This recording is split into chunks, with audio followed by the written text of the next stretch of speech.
தற்போது கிடைத்துள்ள அண்மை செய்தி, முன்னாள் அமைச்சர் செந்தில் பாலாஜி ஜாமீன் கோரிய வழக்கு ஆகஸ்ட் 20ஆம் தேதிக்கு ஒத்திவைக்கப்பட்டுள்ளது. இது குறித்த கூடுதல் தகவல்களை தருவதற்காக தலைமை செய்தியாளர் சிவா இணைப்பில் இருக்கிறார். சிவா, வணக்கம். உங்களுடைய தகவல்களை பதிவு பண்ணுங்க.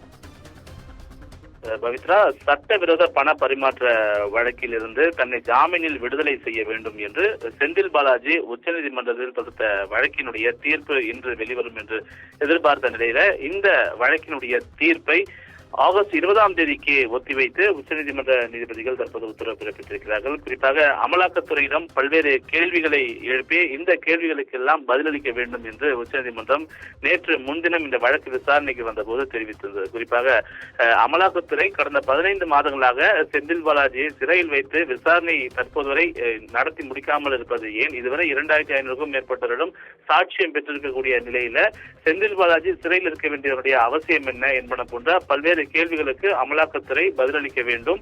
எனவே இந்த வழக்கினுடைய விசாரணை, இந்த வழக்கின் தீர்ப்பு என்பது இன்றைய தினம் வழங்கப்படும் என்று ஏற்கனவே அறிவிக்கப்பட்டிருந்த நிலையில்தான் மத்திய அரசினுடைய அமலாக்கத்துறை சார்பில் ஆஜராக வேண்டிய சொலிசிட்டர் ஜெனரல் துஷார் மேத்தா இன்றைய தினம் ஆஜராகாமல் மத்திய அரசு உச்சநீதிமன்றம் கேட்டிருக்கக்கூடிய அனைத்து கேள்விகளுக்கும் 20ஆம் தேதி அன்று உரிய பதில் வழங்கப்படும் என்று வழக்கறிஞர் மூலமாக தெரிவித்திருக்கிறார். எனவே இந்த வழக்கில் 20ஆம் தேதி அன்று அமலாக்கத்துறை சார்பில் உரிய பதில் மனு அளித்த பிறகுதான் இந்த வழக்கினுடைய தீர்ப்பு என்பது வழங்கப்படும் என்று தற்போது உச்சநீதிமன்றம் தெளிவுபடுத்தியிருக்கின்றது. பவித்ரா,